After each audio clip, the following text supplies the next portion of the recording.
இறையேசுவில் அன்புக்குரியவர்களே, இந்த நாளில் நீங்கள் நலமோடு மகிழ்ந்திருக்க உங்களை வாழ்த்துகிறேன். இறையியல், வாழ்வியல், உளவியல் 3 கூறுகளை உள்ளடக்கிய இக்காணொலி தொடரின் 7வது காணொலியில் உங்களை சந்திப்பதில் மகிழ்ச்சி. இதுவரை இச்சேனலை சப்ஸ்கிரைப் செய்யாதவர்கள் சப்ஸ்கிரைப் செய்து ஆதரவு தருமாறு உங்கள் அன்போடு கேட்டுக்கொள்கிறேன். அன்புக்குரியவர்களே, உங்கள் குடும்பத்தில பிள்ளைகள் உங்களை எதிர்த்து பேசுவதாக என்றாவது நீங்கள் கவலைப்பட்டு இருக்கிறீர்களா? நாம் என்ன சொன்னாலும் ஏன் மற்றவர்கள் புரிந்து கொள்ள மறுக்கிறார்கள் என சொல்லி யோசித்திருக்கிறீர்களா? கடுப்பேத்துகிறார் மயிலாள் என்றெல்லாம் நீங்கள் கவலைப்பட்டு இருக்கிறீர்களா? நிச்சயம் இந்த காணொலி உங்களுக்கு வழிகாட்டும். கடந்த ஆண்டின் ஒரு நாள் முதல் வாசகமாக சாமுவேல் 2ஆம் புத்தகத்தில் 16ஆம் அதிகாரத்திலிருந்து ஒரு பகுதி வந்தது. மறையுரைக்காக தயார் செய்த நான் இப்படியும் ஒரு மனிதன் இருக்க முடியுமா என சொல்லி பல மணி நேரங்கள் அதை குறித்தே யோசித்துக் கொண்டிருந்தேன். அதைத்தான் உங்களோடு ஒரு கதை வடிவிலே நான் இன்று பகிர்ந்து கொள்ள இருக்கிறேன். நீங்கள் அறிந்ததுதான், இஸ்ரேல் மக்களுக்கு அரசர் இல்லாத ஒரு காலகட்டத்தில் தங்களுக்கென்று ஒரு அரசர் வேணும் என சொல்லி மக்கள் விரும்பினார்கள். தங்கள் நாட்டை சுற்றியுள்ள மற்ற நாடுகளிலெல்லாம் அரசர்கள் இருக்கிறார்களே, நமக்கு ஒரு அரசர் இருந்தால் நன்றாக இருக்குமே என சொல்லி சாமுவேலிடம் சென்று முறையிட்டார்கள். சாமுவேல் சொன்னார், உங்களுக்கு அரசர் என்று ஒருவர் வந்தால் நீங்கள் மிகுந்த துயரப்படுவீர்கள். உங்கள் குடும்பத்தில் உள்ள பிள்ளைகளை அவர்கள் எடுத்துக்கொள்வார்கள். நீங்கள் வேதனைப்படுவீர்கள். அதிகமாக வரி விதிப்பார்கள் என்றெல்லாம் சொல்லி பார்த்தார். ஆனால் மக்கள் கேட்பதாக இல்லை.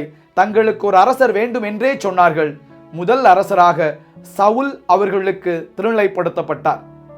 சவுல் அரசரும் தொடக்க காலத்தில் இறைவனின் பிரதிநிதியாக மக்களை சிறப்பாக வழிநடத்தினார் என்பது நமக்கு தெரியும். காலப்போக்கிலே பெலிஸ்தியர்களின் கொடூரம் அங்கே அரங்கேறுகிறது. பெலிஸ்தியர்களை எப்படி வீழ்த்துவது, குறிப்பாக கோலியாத்தை எப்படி வீழ்த்துவது என்று சொல்லி அவர்கள் யோசிக்கிறார்கள். அங்கு தாவீது வருகிறார். தாவீது பெலிஸ்தியனை வெற்றி கொள்கிறார். தாவீதை பார்த்த மக்கள் புகழ்ந்து பாடுகிறார்கள். சவுல் 1000 பேரை கொன்றார், ஆனால் தாவீதோ 10,000 பேரை கொன்றார் என சொல்லி இஸ்ரேல் நகரத்தில் இருந்த பெண்கள் எல்லோரும் சேர்ந்து பாடுகிறார்கள். பெண்கள் எல்லோரும் சேர்ந்து தாவீதை புகழ்ந்து பாடுகிற பொழுது சவுல் அங்கே கோபப்படுகிறார், பொறாமை அடைகிறார். நான் 1000 பேரை கொன்றேன், தாவீது 10,000 பேரை கொன்றானா? இன்னும் எஞ்சி இருப்பது இந்த ஆட்சி அதிகாரம் மட்டும்தான் என சொல்லி கர்வம் கொள்கிறார். எப்படியாவது தாவீதை கொன்றுவிட வேண்டும் என சொல்லி முடிவு செய்கிறார். ஆனால் சவுலால் தாவீதை ஒன்றும் செய்ய முடியவில்லை. ஆண்டுகள் கடந்து செல்கின்றன. இப்போது தாவீது அரசராகிறார். தாவீது அரசராகி பேரரசராகிறார். இஸ்ரேலின் 12 குலங்களையும் ஒன்றிணைத்து மாபெரும் பேரரசராக சந்தோஷமாக ஆட்சி செய்கிறார். மக்கள் மகிழ்ச்சியாக இருப்பதாகத்தான் நாம் வாசிக்கிறோம். அண்டை நாட்டில் உள்ள அரசர்களோடெல்லாம் தாவீது நல்ல இணக்கமான நட்பை பேணுகிறார். ஆனாலும் கூட தாவீதின் மகன் அப்சலோம் வளர்ந்த பிறகு தந்தைக்கு எதிராக திரும்புகிறார். இங்குதான் என்னை அதிகம் பாதித்த, என்னை அதிகம் யோசிக்க வைத்த பகுதி அடுத்து வருகிறது. மகன் அப்சலோமுக்கு பயந்து தாவீது தன் நண்பர்களோடும் வீரர்களோடும் அதிகாரிகளோடும் தப்பித்து ஓடுகிறார். அவ்வாறு அவர் தப்பித்து ஓடும் பொழுது ஒரு குறிப்பிட்ட கிராமத்தில் சிமயி என்ற ஒருவர் தாவீதை எதிர்கொள்கிறார். தாவீதை பார்த்தவுடன் சிமயிக்கு அவ்வளவு கோபம் வருகிறது. ஏனென்றால் சிமயி சவுலின் ஆதரவாளர். என்னதான் சவுல் இறந்து விட்டாலும், சவுலின் ஆட்சி காலம் போய்விட்டாலும், தாவீது ஆட்சி செய்து அவருக்கும் இன்று வயதாகி அவருடைய மகன் ஆட்சிக்கு வருகிற நிலைமைக்கு வந்துவிட்டாலும் சவுலுக்கான ஆதரவாளர்கள் இன்றும் இருப்பார்கள் தானே? சற்று யோசித்து பாருங்களேன். நமது நாட்டிலே ஆளுங்கட்சி, எதிர்கட்சி இருக்கிறது. இன்னும் பல கட்சிகள் இருக்கின்றன. ஒரே கட்சியை மட்டும் ஆதரிக்கக்கூடிய மக்கள் நாடு முழுவதும் இல்லையே. ஒவ்வொரு கட்சிக்கும் சில உறுப்பினர்கள் இருக்கத்தானே செய்கிறார்கள். அது 1000ஆக இருக்கலாம், பல லட்சங்களாக இருக்கலாம். அப்படித்தான் என்னதான் சவுலுடைய ஆட்சி காலம் முடிந்து விட்டாலும், சவுல் உயிரோடே இல்லாத ஒரு சூழ்நிலை இருந்தாலும் அவருக்கான ஆதரவாளராக சிமயி அங்கே நிற்கிறார். தாவீதை பார்த்தவுடன் பொங்கி எழுகிறார். டே இரத்த வெறியனே, பரத்தை மகனே என்று சொல்லி தாவீது அரசனை நோக்கி பொங்கி எழுகிறார். சவுலின் குடும்பத்தின் இரத்தத்திற்கு நீதான் காரணமானவன். அந்த இரத்த பழி உன்னை சும்மா விடாது என சொல்லி பழிக்கு பழி பொறுமுகிறார், கத்துகிறார், சாபம் இடுகிறார். அந்த பகுதியை வாசிக்கும் பொழுது நமக்கே புல்லரிக்கிறது. ஒரு சாதாரண குடிமகன் ஒரு அரசனை பார்த்து இப்படி பேச முடியுமா? அதுவும் பரத்தை மகனை என சொல்லி, இரத்த வெறியனை என சொல்லி, இந்த இரத்த பழி உன் குடும்பத்தின் மீதும் உன் பிள்ளைகள் மீது விழும் என சொல்லி ஒரு சாதாரண குடிமகனால் அரசனை நோக்கி பேச முடியுமா? ஆனால் சிமகி பேசினார். ஒரு நிமிடம் அந்த இடத்தில் நம்மை நிறுத்தி பாருங்களே. நாம் ஒரு அரசனாக இருந்து நாம் உயிருக்கு பயந்து ஓடிக்கொண்டிருக்க ஒரு சூழ்நிலையிலே எதிரிலே நின்று ஒருவன் இவ்வாறு பேசுகிறான், எவ்வளவு கோபம் வரும் நமக்கு. ஆனால் தாவீது அமைதியாக இருக்கிறார். தாவீது அமைதியாக இருப்பதை பார்த்துவிட்டு அருகில் இருக்கிற ஒரு வீரன் கேட்கிறான், அரசே அனுமதி கொடுங்கள், அவன் அந்த நாயின் தலையை நான் சிதைக்கிறேன் என்று கேட்கிறார். அப்பொழுதும் தாவீது அமைதியாக இருக்கிறார். ஒரு பேரரசர், அண்டை நாட்டு அரசர்களெல்லாம் அமைதியையும் உறவையும் பேணுகின்ற ஒரு அரசர் அமைதியாக இருக்கிறார். வீரர்களுக்கு புரியவில்லை. அவன் சிமையை தொடர்ந்து கத்திக்கொண்டே இருக்கிறான். கற்களை பொறுக்கி தாவீது மீது எறிகிறார். அருகில் இருக்கிற வீரர்கள் மீது எறிகிறார். அதிகாரிகள் மீது எறிகிறார். தாவீது அமைதியாக இருக்கிறார். தாவீது பொறுமையாக சொல்கிறார், அவன் கத்தட்டும், விடுங்கள். யார் கண்டது? ஒருவேளை நம்மை சபிக்குமாறு, நம் மீது சாபம் போடுமாறு கடவுளே அவனை தூண்டி இருக்கலாம் தானே. கடவுளே அவனை தூண்டி இருக்கும் பொழுது நம்மால் என்ன செய்ய முடியும்? விடுங்கள், அவன் கத்தட்டும். விடுங்கள், அவன் சாபம் போடட்டும். விடுங்கள், அவன் நம்மை சபிக்கட்டும். ஆனால் ஒன்று, நாம் பொறுமையாக இருக்கிறோம் தானே, இந்த பொறுமைக்கான பலனை நிச்சயம் ஆண்டவர் நமக்கு தருவார் என்று சொல்கிறார். அன்புக்குரியவர்களே, இந்த பகுதிதான் என்னை அதிகம் சிந்திக்க வைத்தது. ஒரு அரசனால் இப்படி இருக்க முடியுமா என சொல்லி சற்று யோசித்து பாருங்களே. நாம் ஒரு ஆசிரியராக இருக்கலாம், அல்லது ஒரு உதவி தந்தையாகவோ அல்லது ஒரு பங்கு தந்தையாக இருக்கலாம், ஒரு துறவு மடத்திலே ஒரு அருட்சகோதரியாக அல்லது சுப்பீரியராக இருக்கலாம், அல்லது கிராமத்து தலைவராக இருக்கலாம், அல்லது ஒரு அலுவலகத்தில் பணியாற்றுகிறவர், ஏன் அனைத்தையும் விடுங்கள், ஒரு கடை வைத்திருக்கிறாராகவோ இல்லது வயதில் மூத்தவராக நாம் இருக்கலாம். நம்மை நோக்கி யாராவது ஒருவர் கோபமாக ஒரு வார்த்தை பேசினால் நம்மால் பொறுமையாக இருக்க முடியுமா? நம்முடைய வயது, நம்முடைய அதிகாரம், நம்முடைய அந்தஸ்து அவை எல்லாம் முன்னிலையில் வந்து நிற்கும் அல்லவா? நம்முடைய ஜாதி, நம்முடைய அறிவு அனைத்து முன்னால் வந்து நிற்கும் அல்லவா? இவன் எப்படி நம்மை பார்த்து பேச முடியும் என சொல்லி கோபம் வரும் தானே. உடனடிய வார்த்தையை விடுவோம், நாமும் கோபப்படுவோம், எரிச்சல் அடைவோம். ஏன் ஏன் ஒருவர் நம்மை திட்ட வேண்டிய அவசியம் கூட அல்ல. நம்முடைய தவறை சுட்டி காட்டினால் கூட, ஏன் அதை கூட விடுங்கள், நாம் பேசிக்கொண்டு இருக்கிற பொழுது நம்முடைய கருத்துக்கு மாற்று கருத்து ஒருவர் சொல்லுகிறார் என்று வைத்துக் கொள்ளுங்களேன், நம்மால் அதை கூட தாங்கிக் கொள்ள முடியுமா? ஆனால் ஒரு பேரரசனால் எப்படி அவ்வாறு சொல்ல முடிகிறது? விடு, அவன் சபிக்கட்டும் என்னை, கல்லெடுத்து எரியட்டும் என்னை. கடவுள் ஒருவேளை இவ்வாறு செய்யுமாறு அவனை தூண்டி இருக்கலாம். நாம் பொறுமையாக இருப்போம். இந்த பொறுமைக்கான பலனை நிச்சயம் ஆண்டவர் நமக்கு தருவார் என சொல்லி சொல்கிறார் என்றால் எவ்வளவு பெரிய பக்குவம் அது. நான் யோசித்து பார்க்கிறேன் நண்பர்களே. நாம் இருசக்கர வாகனத்தில் செல்லலாம், அல்லது நாம் மகிழுந்தில் செல்கிறோம். நாம் செல்லுகிற பொழுது முன்னால் இருக்கிற ஒரு வாகனம் திடீரென்று நின்று விடுகிறது. நாம் உடனடியாக எப்படியெல்லாம் நாம் ரியாக்ட் செய்கிறோம். வேகமாக ஹார்ன் அடிக்கிறோம், நாம் கத்துகிறோம்.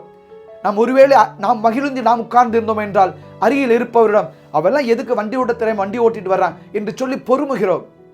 ஆனால் வேறு விதமாக யோசித்து பார்க்க முடிந்திருக்கிறதா நம்மால்? ஏன் அந்த வாகனம் நின்று விட்டது இடையிலே?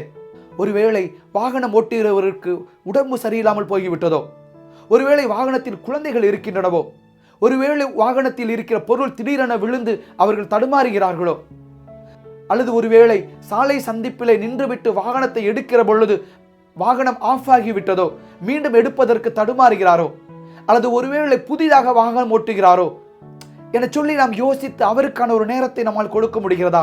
வேகமாக வேகமாக நாம் ஆண்டடிக்கிறோம், அவரையும் பதட்டப்பட வைக்கிறோம். எத்தனை முறை நம்மை பிறரும் பதட்டப்பட வைத்திருப்பார்கள். அது மட்டுமா, நாம் சென்று கொண்டு இருக்கிறோம், எதிரில் உங்கள் நண்பர் வருகிறார் அல்லது எதிரில் உங்கள் உறவினர் வருகிறார், அவரை பார்த்து ஹாய் என்று சொல்கிறீர்கள். அவர் ஏதோ ஒரு சிந்தனையில் அவர் கண்டுகொள்ளாமல் போய்விடுகிறார். யோசித்து பாருங்கள், எத்தனை பேர் சரி சரி அவர் ஏதோ வேற ஞாபகத்தில் போகிறார் என்று சொல்லி நினைப்பவர்கள் சிலர். நான் ஹாய்ன்னு சொல்ற ஒரு வார்த்தை என்ன திரும்பி கேட்கிறானா அப்படின்னா அவனுக்கு அகங்காரம் என சொல்லி கோவப்படுகிறவர்கள் சிலர். நாம் ஒருவர் அலைபேசியில் தகவல் அனுப்புகிறோம், அவர் பார்த்திருக்கிறார், ப்ளூடிக் வந்திருக்கிறது, ப்ளூடிக் பார்த்துட்டான், ஒரு பதில் அனுப்பினாளா எனக்கு என சொல்லி நினைக்கிறவர்கள் சிலர். சரி, ஓகே, ப்ளூடிக் வந்து விட்டது, பதில் சொல்லக்கூடிய இடத்தில் அவர் இல்லை, அல்லது பதில் சொல்வதற்காக யோசிக்கிறார், அதற்கான கால அவகாசத்தை நாம் அவர் கொடுக்க வேண்டும் என சொல்லி நினைக்கிறவர்கள் சிலர். நாம் யார்? தாவீதை போல இன்னொருவரின் பார்வையிலிருந்து அல்லது கடவுளின் பார்வையிலிருந்து நம்மால் யோசிக்க முடிகிறதா? கடந்த ஆண்டு நான் ஒரு புத்தகம் வாசித்தேன், அதை உங்களுக்கு நான் பரிந்துரைக்கவும் செய்கிறேன். டிஃபிகல்ட் கான்வர்சேஷன், அதாவது ஒரு உரையாடலை பிரச்சனைக்குரியதாக மாற்றுவது எது? நம் உயர் அதிகாரியிடம் ஒரு மாற்று கருத்தை நாம் சொல்ல வேண்டி இருக்கிறது. நாம் சொன்னால் அவர் சரியாக புரிந்து கொள்வாரா, புரிந்து கொள்ள மாட்டாரா? ஒரு பதட்டம், சொல்ல வேண்டுமா வேண்டாமா என சொல்லி ஒரு கலக்கம். அதை எப்படி சொல்லுவது? குடும்பத்தில் அப்பா அம்மா பெரியவர்கள், அவர்கள் சொல்லுகிற ஒரு கருத்து நமக்கு உடன்பாடு இல்லை, அதை மறுத்து சொல்ல வேண்டும், பயமாக இருக்கிறது, எப்படி சொல்லலாம்? அல்லது நண்பர்களுடன் பேசிக்கொண்டு இருக்கிறோம், நண்பர் செய்வது தவறு அல்லது நண்பர் சொல்லுவது தவறு என்று தெரிகிறது, அந்த தவறை எப்படி நாசுக்காக சுட்டி காட்டுவது, அவர் காயப்படாத அளவுக்கு எப்படி சொல்லுவது என சொல்லி அந்த டிஃபிகல்ட் கான்வர்சேஷன் புத்தகத்தில் சொல்லப்பட்டு இருக்கிறது. அதில் இவர் சொல்லுகிறார்கள் ஒரு முக்கியமான கருத்தை, நமது உரையாடலை சிக்கலுக்குரியதாக மாற்றுவது எதுவென்றால் we assume their intention என்று அந்த ஆசிரியர் சொல்லுகிறார். அதாவது அவர் என்ன சொல்ல வருகிறார் என்பதை நாம யூகித்துக் கொள்கிறோம். நாம் நடந்து போகிறோம், ஹாய் என்று சொல்லுகிறோம், நண்பர் பதில் சொல்லாமல் போகிறார், ஏன் சொல்லாமல் போகிறார் என்கிற அவருடைய கருத்தை நாம் யூகித்துக் கொள்கிறோம். நாம் ஒருவருக்கு பதில் அனுப்புகிறோம், அவர் மீன் பதில் அனுப்பாமல் இருக்கிறார், ஏன் பதில் அனுப்பாமல் இருக்கிறார் என நாம் யூகித்துக் கொள்கிறோம்.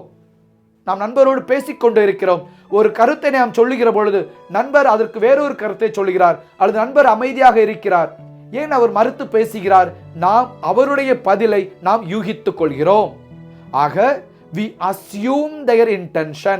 அந்த நூலிலே நூலாசிரியர் சொல்லுகிறார், ஒருவர் நம்மிடம் ஒரு கருத்தை பகிர்ந்து கொள்கிற பொழுது அல்லது ஒருவர் ஒரு செயலை செய்கிற பொழுது ஒரு குட் இன்டென்ஷன் அதில் இருக்கலாம், நல்ல நோக்கம் அதில் இருக்கலாம், அல்லது அதில் ஒரு பேட் இன்டென்ஷன், தீய நோக்கம் இருக்கலாம், அல்லது நோ இன்டென்ஷன்ஸ் அட் ஆல், நோக்கமே இல்லாமல் கூட இருக்கலாம். ஆனால் பொதுவாக நாம் அஸ்யூம் their intention, இது இப்படித்தான் இருக்கும் என சொல்லி நாம் அஸ்யூம் செய்து கொள்கிறோம்.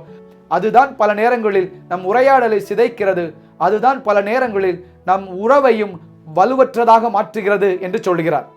அன்புக்குரியவர்களே, பிறரது கருத்தை யூகிப்பதை நம்மால் தவிர்க்க முடியாதுதான்.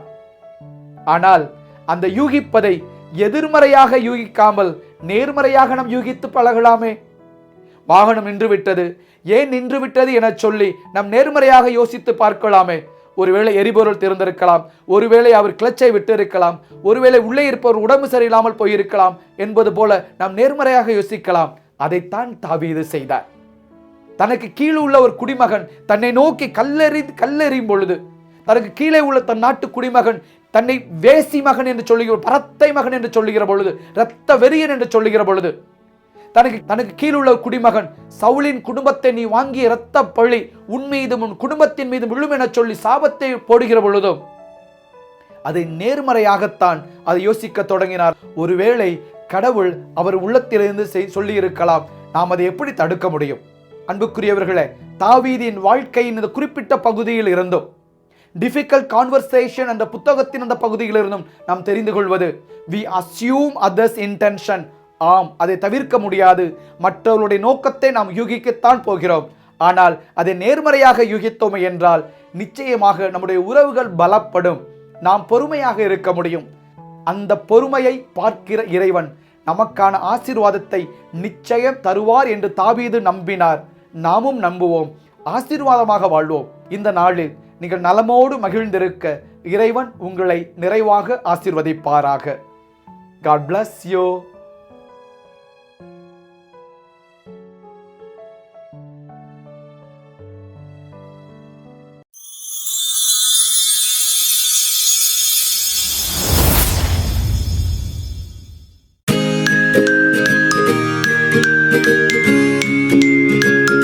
இயேசுவில் அன்புக்குரியவர்களே, இந்த நாளில் நீங்கள் நலமோடு மகிழ்ந்திருக்க உங்களை வாழ்த்துகிறேன். இறையியல், உளவியல், வாழ்வியல் 3 கூறுகளை உள்ளடக்கிய இந்த காணொளி தொடரின் 8வது காணொளியில் உங்களை சந்திப்பதில் மகிழ்ச்சி. என்றாவது ஒரு நாள் யாரிடம் சொல்லுவதென்றே தெரியவில்லையே என்று சொல்லி நீங்கள் கலங்கி இருக்கிறீர்களா? ஏன் யாருமே என்னை புரிந்து கொள்ள மாட்டேங்கிறார்கள் என்று வருந்தி இருக்கிறீர்களா? அட போடா, எனக்கு யாரும் தேவையில்லை, நான் உண்டு, என் வாழ்க்கை உண்டு, நான் பார்த்துக்கிறேன் என்று ஏதோ விட்டேந்தியாக சொல்லி போகக்கூடிய ஒரு நிலைமை உங்களுக்கு வந்திருக்கிறதா? அல்லது உங்கள் குடும்பத்தில் உள்ளவர்கள் இவ்வாறு சொல்லி நீங்கள் கேள்விப்பட்டு இருக்கிறீர்களா? நிச்சயம் இந்த காணொளி உங்களுக்கு பயனுள்ளதாக அமையும். இதுவரை சப்ஸ்கிரைப் செய்யாதவர்கள் சேனலை சப்ஸ்கிரைப் செய்து ஆதரவு தருமாறு உங்களை அன்போடு கேட்டுக்கொள்கிறேன். அன்புக்குரியவர்களே, இந்த நாளில் புனித மார்கரெட் மேரி அலகாக் அவருடைய வாழ்க்கையிலிருந்து ஒரு சிறு பகுதியை பார்க்க இருக்கிறோம். நிச்சயமாக இந்த பெயரை நீங்கள் கேள்விப்பட்டிருக்கலாம். ஒருவேளை நீங்கள் கேள்விப்படாவிட்டால் கூட திரு இருதய ஆண்டவரை நீங்கள் கேள்விப்பட்டிருக்கிறீர்கள் தானே? இயேசு ஆண்டவர் காட்சி கொடுத்து தன் திரு இருதயத்தை திறந்து காட்டியது இந்த புனிதை மார்கரெட் மேரி அலகாக் அவர்களுக்குத்தான். இந்த புதுமை நடந்தது பிரான்ஸ் நாட்டின் லியோன் நகருக்கு சற்று தொலைவில் இருக்கிற பாரே லே மோனியால் என்ற ஒரு சிறு நகரத்தில். திருப்பயணமாக நான் சென்ற பொழுது அந்த இடத்திற்கும் செல்ல வேண்டும் என சொல்லி நான் ஏற்கனவே குறித்து வைத்திருந்தேன். எனவே ஒரு நாள் மதிய வேளையில் ஒரு 2 மணி இருக்கும் பாரே லே மோனியால் நகரத்துக்கு நான் சென்றேன். அங்கே ஆலயத்திற்கு சென்று ஜெபித்துவிட்டு மீண்டும் லியோ நகர விமான நிலையத்திற்கு வந்து பயணம் தொடர வேண்டும் என்பது என்னுடைய திட்டம். எனவே குறுகிய நேரம் ஆலயத்திற்கு சொல்கிறோம். ஏறக்குறைய 1 மணி நேரம் அல்லது 1.5 மணி நேரம் அங்கே இருக்கலாம் என்பதுதான் என்னுடைய பயண திட்டம். நான் திட்டமிட்டபடி தொடர்வண்டியிலே லியோ நகரத்தில் இருந்து பாரே லே மோனியால் சென்றேன். மார்கரெட் மேரி அலகாக் அவர்களுக்கு இருதய ஆண்டவர் காட்சி கொடுத்த அந்த ஆலயத்திற்கு நுழைந்தேன். மிகச்சிறிய ஆலயம், நம்ம ஊர் கிராமத்தில் இருக்குமே அந்த கிராம கோவில், அதுபோல சிறிய ஆலயம்தான். ஆலயத்திற்குள் சென்றேன். பீடத்திற்கு முன்பாக பள்ளி மாணவர்கள் அமர்ந்திருந்தார்கள். பீடம் முன்னால் இருக்கிறது என்றால் வலது புறத்திலே சுவரிலே வரைந்து வைத்திருக்கிறார்கள் இருதய ஆண்டவர் காட்சி கொடுத்த அந்த இடம். அந்த இடத்திற்கு அருகிலே ஜெபிக்க சென்றேன். நான் திருப்பயணம் போகிறேன் என்று சொன்னபோது என்னுடைய நண்பர்களுக்கெல்லாம் நான் கேட்டிருந்தேன், எந்த கருத்துக்காக உங்களுக்கு நான் ஜெபிக்க வேண்டும் என சொல்லி. அந்த கருத்துக்களுக்காக ஒவ்வொரு திருப்பயண தளத்திலும் நான் ஜெபித்தேன். அவ்வாறு பயணத்தை தொடங்குகிற பொழுது ஒருவர் சொன்னார், ஃபாதர், அங்கிருந்து வருகிற பொழுது நினைவாக ஒரு சிறிய துணி அளவிலாவது ஏதாவது கொண்டு வாருங்கள் என்று சொல்லியிருந்தார். எனவே நான் சிறிய 10 மணி உள்ள ஜெபமாலைகள் நிறைய வாங்கியிருந்தேன். ஏறக்குறைய 40-50 வாங்கியிருந்தேன். அனைத்தையும் ஒரு பையில் வைத்து இந்த திருத்தலங்களுக்கு நான் சென்றேனோ அங்கெல்லாம் பீடத்திலே வைத்துவிட்டு ஒரு திரு ஜெபமாலையை சொல்லிவிட்டு எடுத்து வந்தேன். நான் அன்றும் அப்படித்தான். பாரே லே மோனியால் உள்ள அந்த ஆலயத்திலே இயேசு ஆண்டவர் காட்சி கொடுத்த அந்த இடத்திலே பீடத்தில் அனைத்து திரு ஜெபமாலைகளை வைத்துவிட்டு திரு ஜெபமாலை ஒப்புக் கொடுத்தேன். மனதிற்கு அவ்வளவு ஆறுதலாக இருந்தது. ஜெபித்து முடித்த பிறகு திரும்பி பார்த்தேன். அங்கே திருப்பலி நடக்கப் போவது போல ஒரு காட்சி தோன்றியது. எனவே நாமும் திருப்பலியில் இணைந்து பங்கெடுக்கலாமா என சொல்லி, மொழி தெரியாதுதான், ஆனாலும் இணைந்து ஒப்புக் கொடுக்கலாமா என்று சொல்லி சாக்ரிஸ்டிக்கு சென்றேன். அங்கிருந்த குருவிடம் என்னுடைய அடையாள அட்டையை காட்டி, நான் ரோமன் கத்தோலிக்க குருவானவர் என்று சொல்லி உங்களோடு இணைந்து திருப்பலியில் பங்கெடுக்கலாமா, ஒப்புக் கொடுக்கலாமா என்று கேட்டேன். அவர் தடாலடியாக நோ என்று சொல்லிவிட்டார். அவர் முடியாது என்று சொன்னதை நான் ஏற்றுக்கொள்ள முடியவில்லை. ஆனால் எந்த ஒரு குருவானவரும் இன்னொரு குருவானவர் இணைந்து திருப்பலி வைக்க வருகிறேன் என்று சொல்லும் பொழுது மறுக்க மாட்டார்கள். நானாக இருந்தாலும் மறுத்து இருக்க மாட்டேன் தான். ஆனால் ஏனோ நான் மீண்டும் மீண்டும் கேட்டேன். அந்த குருவானவர் உறுதியாக இருந்தார், முடியாது என்று சொல்லிவிட்டார். ஒரு நிமிடத்திற்கு முன்னால் இருந்த அந்த மன ஆறுதலும் சந்தோஷமும் சடார் என்று குறைந்து போனது. எப்படி ஒரு குருவானவர் இப்படி சொல்லுகிறார் என சொல்லி மனக்கலக்கத்தோடு ஆலயத்தை விட்டு வெளியே வந்தேன். ஆலயத்தை விட்டு வெளியே வருகிற பொழுது ஃபாதர் ஃபாதர் என்று ஒரு சத்தம் கேட்டது. திரும்பி பார்த்தேன். ஒரு நடுத்தர அல்லது ஒரு வயதான சகோதரி என்றே சொல்லலாம். இன்றும் அவருடைய உயரம் மட்டும் அப்படி நினைவில் இருக்கிறது.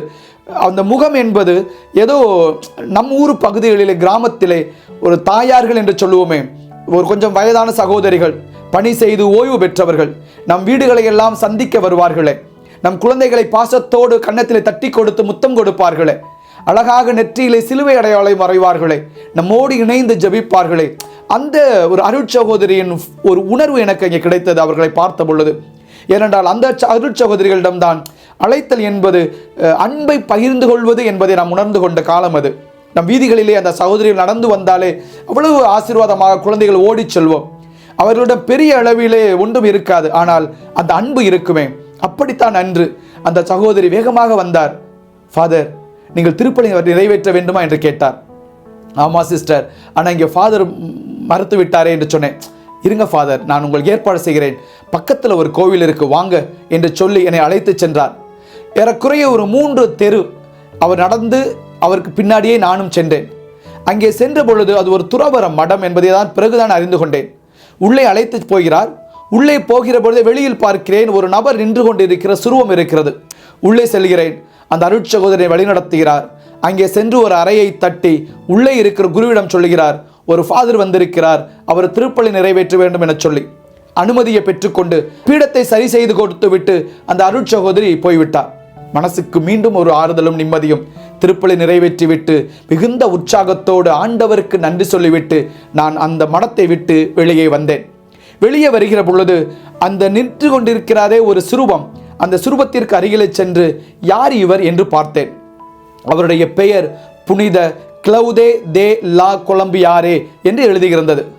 அதற்கு கீழே எழுதியிருந்தது, இவர் புனித மார்கரெட் மேரி அலகாக் அவர்களுடைய ஆன்ம குரு என்று எழுதியிருந்தது. எனக்கு ஆச்சரியமாக இருந்தது. மார்கரெட் மேரி அலகாக் அவர்களுக்கு ஆண்டவர் இயேசு காட்சி கொடுத்தார், இதயத்தை திறந்து காட்டினார். எனவே மார்கரெட் மேரி அலகாக் அவர்களை நாம் புனிதராக வணங்குகிறோம், ஜெபிக்கிறோம். ஆன்ம குருவானவரும் ஒரு புனிதரா? அப்படி என்ன இவர் செய்தார் என்று சொல்லி சிந்தனையோடவே அந்த 3 தெருக்களை கடந்து மீண்டும் ஆண்டவர் காட்சி கொடுத்த அதே ஆலயத்திற்கு வந்தேன். ஆலயத்திற்கு உள்ளே அந்த அருட்சகோதரருக்கு நன்றி சொல்வதற்காக உள்ளே சென்ற பொழுதுதான் நான் கவனித்தேன், அங்கே திருப்பலி நடந்து கொண்டிருந்ததே. அந்த திருப்பலி அப்பொழுதுதான் அங்கே மறையுரை நடந்து கொண்டிருந்தது. நான் நினைத்து அந்த இடத்திலேயே ஆண்டவருக்கு நன்றி சொன்னேன். ஆண்டவரே, உமக்கு கோடான கோடி நன்றி.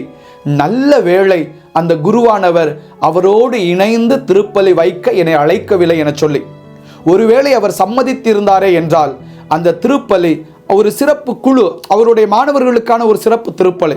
எனவே அங்கே மறையுரைகள் கூடுதலாக நடப்பதற்கும் சில வழிபாடுகள், ஆராதனைகள், காணிக்கைகள் கூடுதலாக நடப்பதற்கான வாய்ப்புகள் இருக்கிறது. அப்பொழுதுதான் மறையுரை என்றால் இனி எப்பொழுது அந்த திருப்பலி முடியும் என்று தெரியாது. அந்த திருப்பலி முடிந்து நான் புறப்பட வேண்டும் என்றால் நிச்சயமாக தொடர்வண்டியை நான் தவறவிட்டு இருப்பேன். லியோன் நகரத்திலே விமானத்தையும் தவறவிட்டு இருப்பேன். ஆக ஆண்டவருக்கு நன்றி சொன்னேன். ஆண்டவரே, நான் இங்கே திருப்பலி நிறைவேற்ற வேண்டும் என சொல்லி விரும்பினேன். அது மறுக்கப்பட்ட பொழுது நான் கவலைப்பட்டேன். ஏன் நான் ஆசைப்பட்டதே நடக்கவில்லை என சொல்லி. ஆனால் எனக்கு எது நல்லது என்று ஆண்டவரை உமக்கு தெரிந்திருக்கிறது. நான் தொடர்வண்டியை தவறவிட்டு விடக்கூடாது, விமானத்தை தவறவிட்டு விடக்கூடாது, என்னுடைய பயணம் தொடர்ந்து நடக்க வேண்டும் என சொல்லி நீங்கள் விரும்பி இருக்கிறீர்கள். எனவே உமது திட்டப்படியே நடந்திருக்கிறது ஆண்டவரே, உமக்கு கோடான கோடி நன்றி என சொல்லி மிகுந்த சந்தோஷத்தோடு அந்த அருட்சகோதரிக்கும் நன்றி சொல்லிவிட்டு தொடர்வண்டிக்கு வந்தேன். தொடர்வண்டியில் அமர்ந்த பிறகு யார் அந்த கிளவுதே தே லா கொலம்பியாரே என்று சொல்லி வாசிக்க தொடங்கினேன் அலைபேசியிலே. உண்மையிலே வியந்து போனேன் நண்பர்களே. ஏனென்றால் இயேசு ஆண்டவர் அவ்வப்பொழுது மார்கரெட் மேரி அலகாக்கு காட்சி கொடுத்த பொழுது அந்த காட்சியை நினைத்து மார்கரெட் மேரி அலகாக் ஒரு குழப்பத்திலே இருந்திருக்கிறார். இது உண்மையிலேயே காட்சி தானா, இல்லை நாம் ஏதோ ஒரு மாயையில் இருக்கிறோமா என்று அவருக்கு ஆரம்பத்திலே புரியவில்லை. நாட்கள் ஆக ஆக அந்த காட்சியின் உண்மைத்தன்மை அவருக்கு தெரிய வருகிறது. யாரிடம் சொல்வது, யாரிடம் சொன்னால் நம்புவார்களா என்று தயங்கி அந்த மடத்தின் தலைமை சகோதரியிடம் சொல்லுகிறார். பிறகு அங்கிருக்கிற மற்ற சகோதரிகளுக்கு தெரிய வருகிறது, யாருமே அதை நம்பவில்லை. இவள் ஏதோ காட்சி காண்கிறாள், இவள் ஏதோ மாயையில் உழல்கிறாள், நன்றாக தூங்கு சரியாகி போய்விடும், நன்றாக ஜெபம் செய், ஏதோ தவறான சிந்தனைகளாம் உனக்கு வந்து கொண்டு இருக்கிறது என்று சொல்லி மார்கரெட் மேரி அலகாக்கை ஒரு மட்டம் தட்டுவது அல்லது அவரை ஏற்றுக்கொள்ளவில்லை, அவரை புரிந்து கொள்ளவில்லை என்ற சூழல்தான். மார்கரெட் மேரி அலகாக் துயரத்தில் துவழ்கிறார். ஆண்டவரே, நீர்தானே எனக்கு காட்சி கொடுக்கிறேன், ஆனால் ஏன் யாருமே என்னை புரிந்து கொள்ள மாட்டேங்கிறார்கள், நான் யாரிடம் இதை சொல்லுவது என்று சொல்லி வேதனைப்படுகிறார். அப்பொழுது ஆண்டவர் சொல்லுகிறார், நீ கவலைப்படாதே, உன்னை புரிந்து கொள்ளவும் என்னுடைய செய்தியை மற்றவர்களுக்கு சொல்லவும் நான் ஒரு பணியாளரை உமக்கு தருவேன் என்று சொல்லுகிறார். நாட்கள் கடந்து போகிறது. அந்த பாரலே மோனியாலில் இருக்கிற இயேசு சபை அந்த துறவு மடத்திற்கு ஃபாதர் கிளவுதே தே லா கொலம்பியாரே அனுப்பப்படுகிறார். அருட்சகோதரின் துறவு மடத்திற்கு ஆன்ம குருவாகவும் பொறுப்படுகிறார்.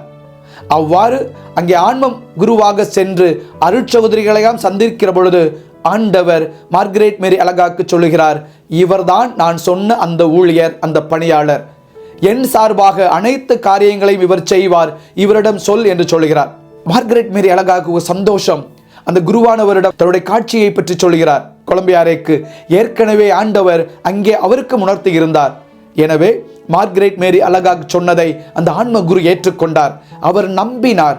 அவர்தான் துறவுமட சகோதரிக்கும் இந்த உலகத்திற்குமாக அவர் வெளிக்கொண்டு வந்து சொன்னார். முதல் முறையாக திருஹிருதய ஆண்டவருக்கான திருப்பலி அந்த மடத்திலிருந்தே தொடங்கியது. திருஹிருதய ஆண்டவருக்கான பக்தி முயற்சி தொடர்ந்து முதல் வெள்ளிக்கிழமை வருகிறவர்களுக்கான ஆசீர்வாதங்கள், வாக்குறுதிகள், வாக்குத்தத்தங்கள் அனைத்தையும் அந்த புனிதர் வழியாகவே, கிளவுதே தேல்லா கொலம்பியாரே என்கிற அந்த புனிதர் வழியாகவே வெளிப்படுத்த வைத்தார் ஆண்டவர்.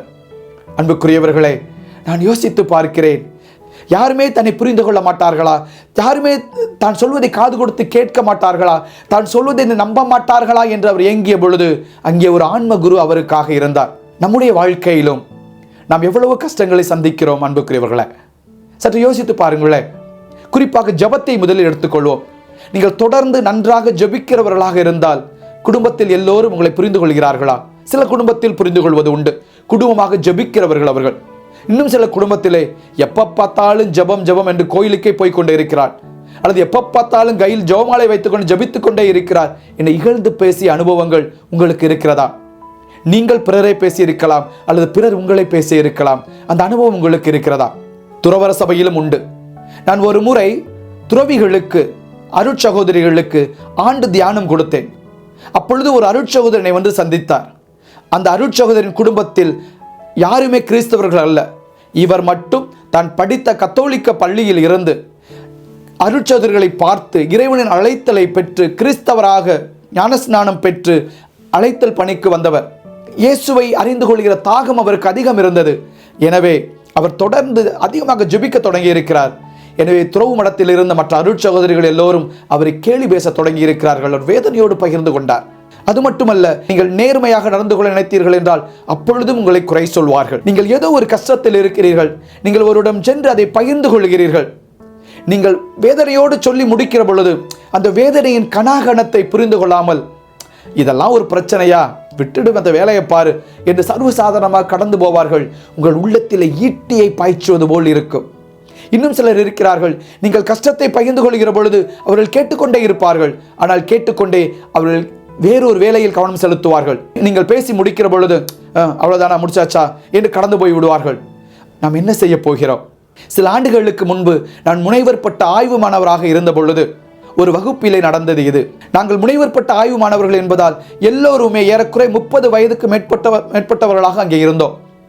நான் படித்த பல்கலைக்கழகத்தில் முனைவர் பட்ட மாணவர்களுக்கான வகுப்பு மாலை 6 மணியிலிருந்து 9 மணி வரை நடக்கும். எனவே வக்கீலாக பணி செய்கிறவர்கள், அல்லது பல்கலைக்கழகத்தில் ஆசிரியர்களாக, பேராசிரியர்களாக பணி செய்கிறவர்கள், அல்லது வேறு துறைகளில் பணி செய்கிறவர்கள் வந்து எங்களோடு மாணவர்களாக இருந்தார்கள். ஆக எல்லோருமே ஒரு பக்குவம் அடைந்த வயதினர். ஒரு நாள் வகுப்பிலே பேராசிரியர் 4 கேள்விகளை எங்களை கேட்டார்.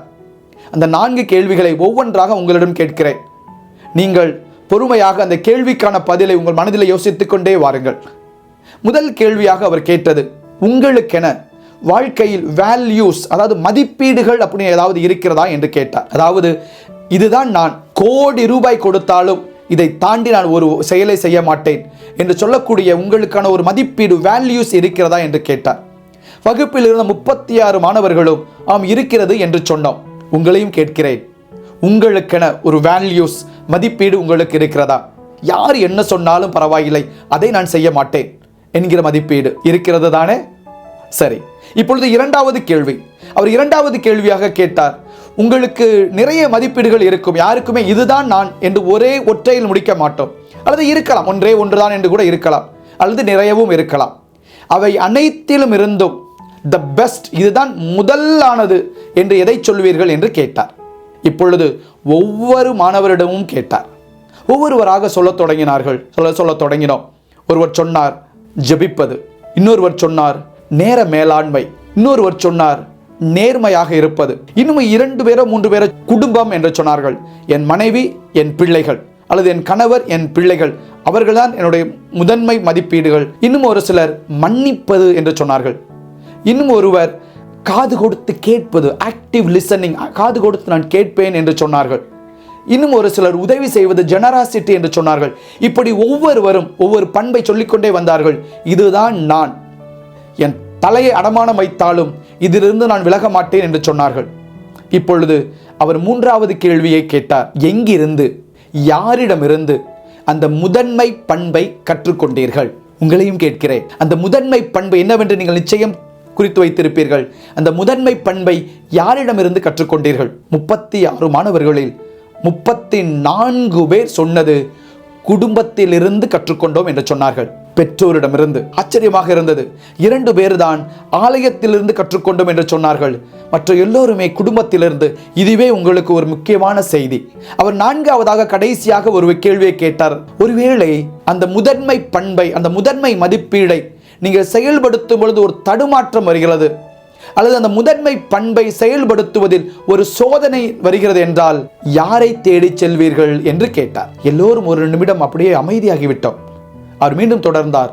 உங்களுக்கென்று ஒரு முதன்மை பண்பு இருக்கிறது என்று சொன்னீர்களே, அது கீழ்ப்படிதலாக இருக்கலாம், காது கொடுத்து கேட்பதாக இருக்கலாம், மன்னிப்பதாக இருக்கலாம், ஜெபிப்பதாக இருக்கலாம், குடும்பமாக இருக்கலாம். இவற்றையெல்லாம் நீங்கள் கடைபிடிக்கிற பொழுது ஏதோ ஒரு சூழலில் தடுமாற்றம் வருகிறது. அப்பொழுது யாரிடம் வழிகாட்டுதலுக்காக செல்லுவீர்கள் என்று கேட்டார். ஒரு சிலர் சொன்னார்கள், என் பெற்றோரிடமே செல்லுவேன். இன்னும் ஒரு சிலர் என் பிள்ளைகளிடமே கேட்பேன். ஒரு சிலர் நண்பர்களிடம் செல்லுவேன் என்று சொன்னார்கள். ஒரு சிலர் குருவானவரிடம் செல்லுவேன், துறவிகளிடம் செல்லுவேன் என்றும் சொன்னார்கள். நீங்களும் யோசித்து பாருங்களேன். உளவியலிலே இதை சப்போர்ட் சிஸ்டம் என்று சொல்லுவோம். ஒரு ஆதரவு குழு என்று சொல்லலாம். இந்த ஆதரவு குழு, சப்போர்ட் சிஸ்டம் என்பது குடும்பத்தில் உள்ள பெற்றோராக இருக்கலாம், பிள்ளைகளாக இருக்கலாம், அல்லது நண்பர்களாக இருக்கலாம், அல்லது இவை அனைத்தையும் கடந்து யாரோ ஒருவராக இருக்கலாம். அந்த சப்போர்ட் சிஸ்டம், அந்த ஆதரவு என்பது நீங்கள் யாரிடமாவது சொல்லிவிட மாட்டோமோ என்று ஏங்குகிற ஒரு சூழல், அல்லது உங்கள் மனம் சஞ்சலப்படுகிற ஒரு சோகமான ஒரு நிலை, ஒரு இழப்பாக இருக்கலாம், இறப்பாக இருக்கலாம், ஒரு தோல்வியாக இருக்கலாம். யாரிடமாவது சொல்லிவிட மாட்டோமா, ஒரு தோளில் சாய்ந்து அழமாட்டோமா என்று ஏங்குகிற ஒரு நல்ல உறவு. அது தோளில் சாய்ந்து இங்கு அழலாம், அல்லது அவரோடு பகிர்ந்து கொள்ளலாம், அல்லது கையை பிடித்து கொண்டு இருக்கலாம், அல்லது ஒன்றுமே இல்லை அமைதியாக இருக்கலாம். உங்களுக்கு அப்படி இருக்கிறார்களா? இந்த சப்போர்ட் சிஸ்டத்தில் இருக்கிறவர்கள் நீடி ஆயுளோடு இருக்கிறார்கள், நிறைந்த மனநலத்தோடு இருக்கிறார்கள் என சொல்லி ஆய்வுகள் சொல்கின்றன. நீங்கள் கேள்விப்பட்டிருக்கலாம், குடிநோய் மறுவாழ்வு மையத்திற்கு சென்று வந்த பிறகு அங்கு சென்று வந்தவர்கள் எல்லாம் அடிக்கடி கூடுவார்கள். அது சப்போர்ட் சிஸ்டம். மன வளர்ச்சி குன்றிய அல்லது அறிவு வளர்ச்சி குன்றிய குழந்தைகளை பராமரிக்கிறார்களே, அவர்களுடைய பெற்றோர்கள் எல்லாம் கூடி வருகிற ஒரு சப்போர்ட் சிஸ்டம் இருக்கிறது. விபத்திலே காயப்பட்டவர்கள் அல்லது ஊனமடைந்தவர்கள், அவர்கள் அதிலிருந்து மீண்டு வருவதற்கு, அந்த பயத்திலிருந்து, அந்த கவலையிலிருந்து மீண்டு வருவதற்கு அவர்கள் எல்லோரும் சேர்ந்து செல்கிற சப்போர்ட் சிஸ்டம் இருக்கிறது. இப்படி நிறைய ஆதரவு குழுக்கள் சமூகத்தில் இருக்கிறது நண்பர்களே. அங்கு செல்கிற பொழுது தங்களுடைய கஷ்டத்தை பகிர்ந்து கொள்கிறோம், அவர்கள் அவருடைய கஷ்டத்தை பகிர்ந்து கொள்கிறார்கள். யாரும் யாரையும் தீர்ப்பிடாமல் அவரவர்களை அப்படியே ஏற்றுக்கொள்கிறோம். அவர்களுக்குள் ஒரு நகைச்சுவை இருக்கிறது. என் மகன் இப்படி செய்தான், மகள் இப்படி செய்தால் என்று சொல்லுகிற பொழுது மற்றவர்கள் என் வீட்டிலும் இப்படித்தான் நடந்தது என்று சொல்லி சிரிப்பார்கள். யாரும் யாரையும் தீர்ப்பிட மாட்டார்கள். சற்று யோசித்து பார்ப்போம். உங்களுடைய வாழ்க்கையில் உங்களுக்கான ஆதரவு நபர் யார்? உங்களுக்கான சப்போர்ட் சிஸ்டம் என்பது எது? உங்கள் வாழ்க்கையில் உங்களுக்கான அந்த வேல்யூஸ், அந்த மதிப்பீடு இருக்கிறதே, அந்த மதிப்பீட்டை நிறைவேற்றும் பொழுது அல்லது மதிப்பீட்டை வாழும் பொழுது உங்களுக்கு கஷ்டம் வந்தால், ஒரு தடுமாற்றம் வந்தால், உங்களோடு நின்று அரவணைத்து, உங்களை நம்பி, உங்களை கேட்டு, உங்களை தீர்ப்பிடாமல் உங்களோடு பயணிக்கக்கூடிய அந்த நல்ல ஆன்மா எது? மார்கரெட் மேரி அலகாக் அவர்களுக்கு கிளவுதே தே லா கொலம்பியாரே ஒருவர் இருந்தார். உங்களுக்கு யார் இருக்கிறார்? உங்களுக்கான அந்த ஒரு நல்ல நபரை அல்லது நல்ல நண்பர்களை, நல்ல குடும்பத்தை நீங்கள் உருவாக்கி கொள்ளுங்கள், தேடி கண்டடையுங்கள். இந்த நாளில் நீங்கள் நலமோடு மகிழ்ந்திருக்க இறைவன் உங்களை ஆசீர்வதிப்பாராக. God bless you.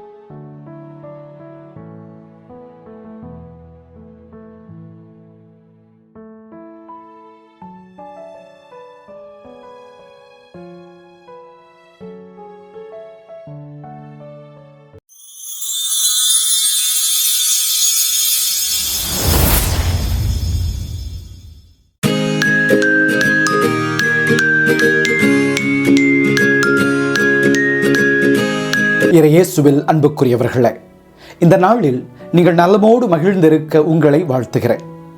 இறையியல், வாழ்வியல், உளவியல் 3 கூறுகளை உள்ளடக்கிய இக்காணொலி தொடரின் 9வது காணொலியில் உங்களை சந்திப்பதில் மகிழ்ச்சி.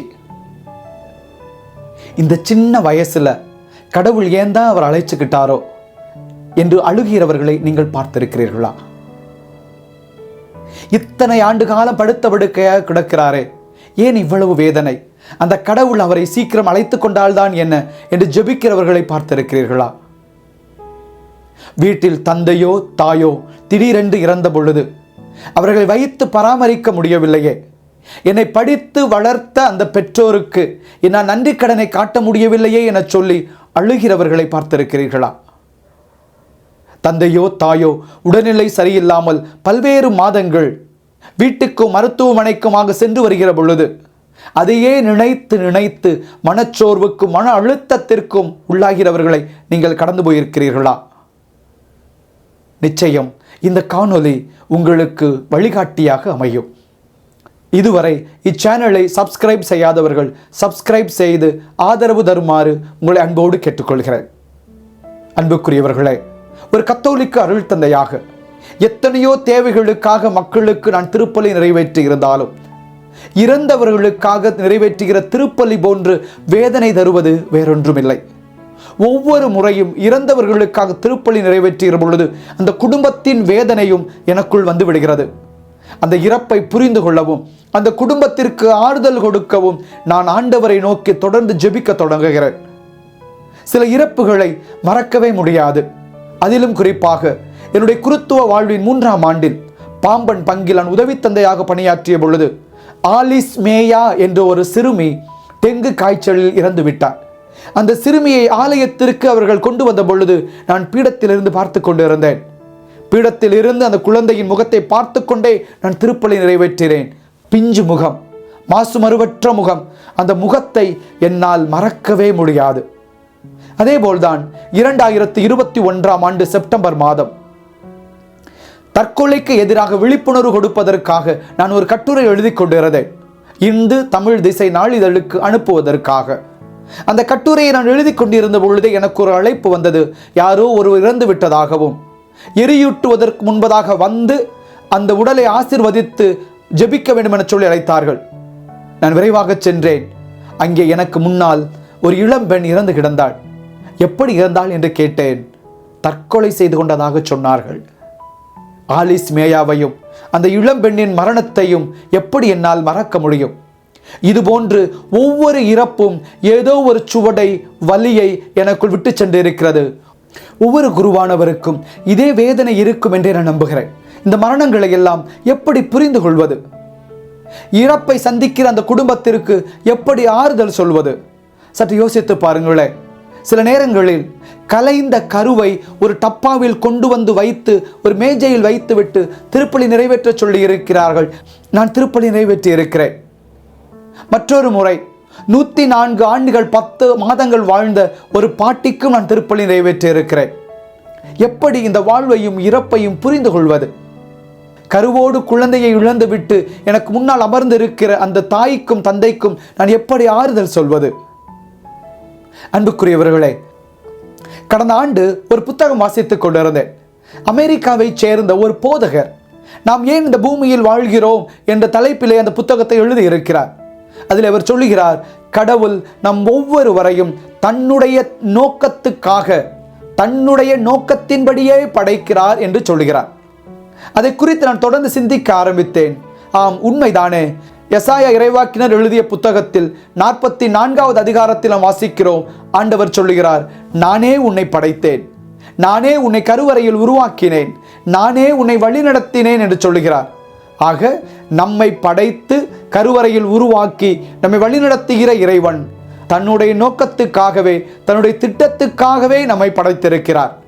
அந்த திட்டம் எப்பொழுது நிறைவேறுகிறதோ அந்த நொடியில் நாம் எங்கிருந்தாலும் அவர் நம்மை அழைத்துக் கொள்கிறார். ஒருவேளை நாம் தூங்கிக் கொண்டிருக்கலாம், ஒருவேளை நாம் விளையாடி கொண்டிருக்கலாம், அல்லது கலை நிகழ்ச்சிகள் பங்கெடுத்து கொண்டிருக்கலாம், அல்லது யதார்த்தமாக பேசிக் கொண்டிருக்கலாம், அல்லது சாப்பிட்டு கொண்டிருக்கலாம். எந்த நாள் எந்த நொடி கடவுள் நம்மை படைத்ததன் நோக்கம் நிறைவு பெறுகிறதோ அப்பொழுது நம்மை அழைத்துக் கொள்கிறார். இங்கே நமக்கு ஒரு கேள்வி வரலாம். சரி, கடவுள் அழைத்துக் கொள்கிறார், நல்லதுதான். அது ஏன் இளம் வயதிலே அழைத்துக் கொள்கிறார்?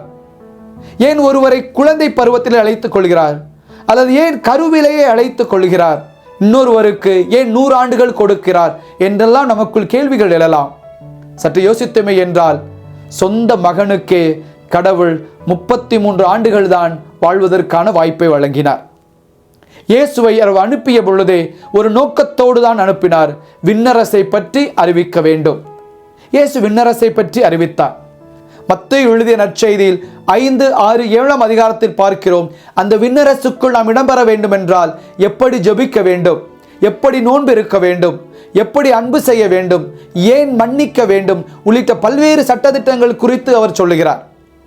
8, 9, 10 அதிகாரத்திலே அந்த விண்ணரசை அவர் வாழ்ந்து காட்டுகிறார். செயல் வழியாக சீடர்களுக்கு போதிக்கிறார். தனக்கான சீடர்களை உருவாக்குகிறார்.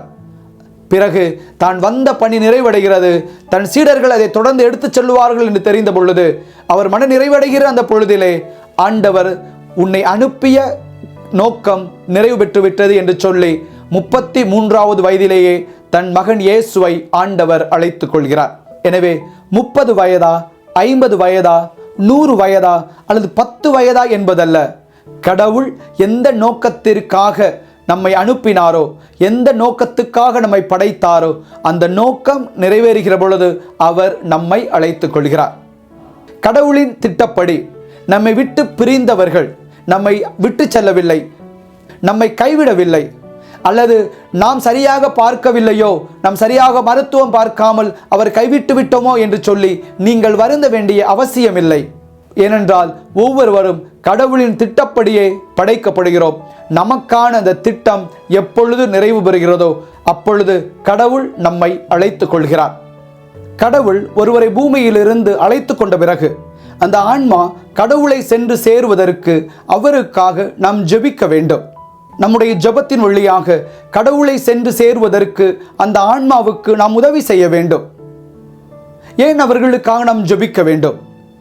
தந்தை பியோ அவர்களை பற்றி நீங்கள் கேள்விப்பட்டு இருக்கிறீர்களா?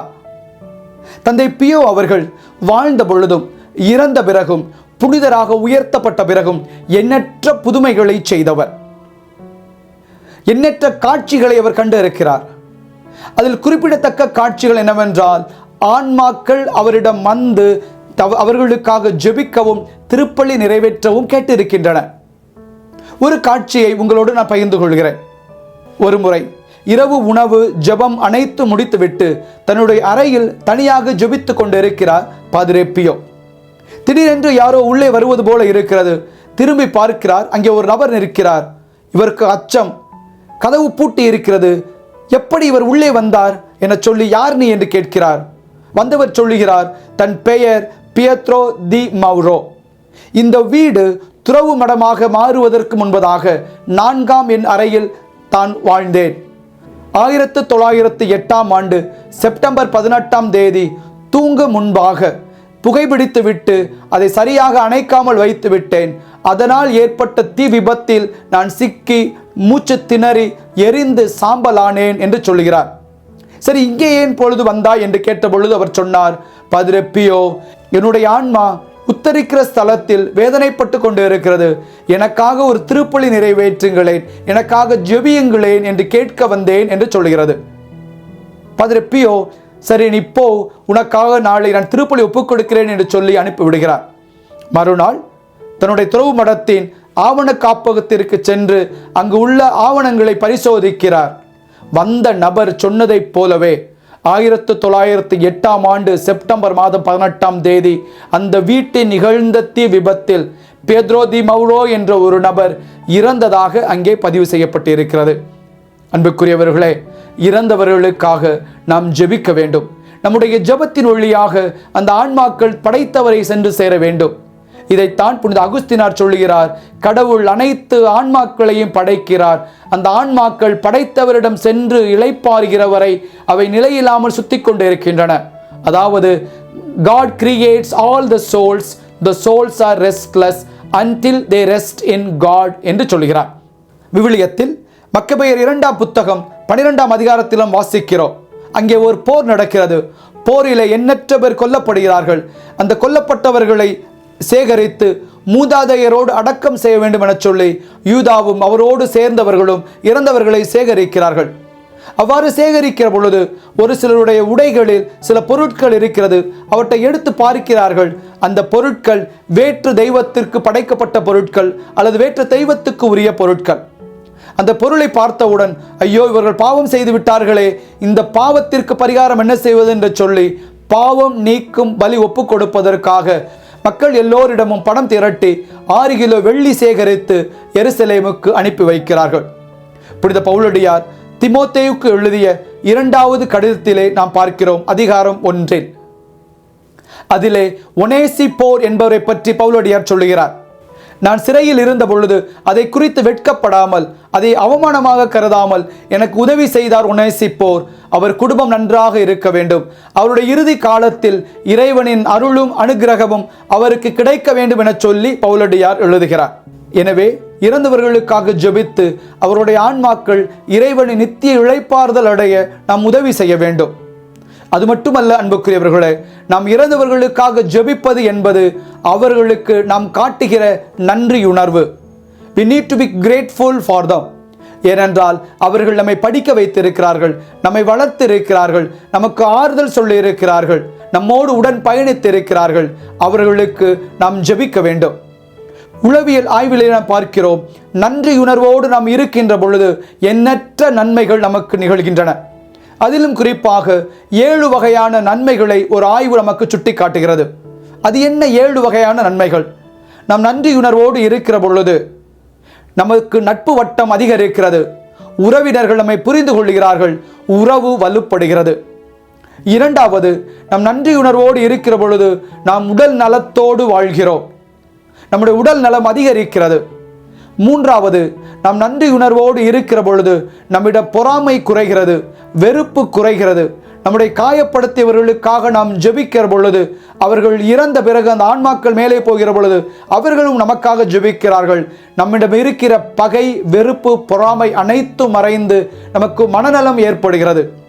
4வது, நாம் நன்றியுணர்வோடு இருக்கிற பொழுது நம்முடைய சுய மதிப்பு அதிகரிக்கிறது, செல்ஃப் எஸ்டீம். 5வது, நாம் நன்றியுணர்வோடு இருக்கிற பொழுது இரக்க செயல் அல்லது இரக்க உணர்வு அதிகரிக்கிறது.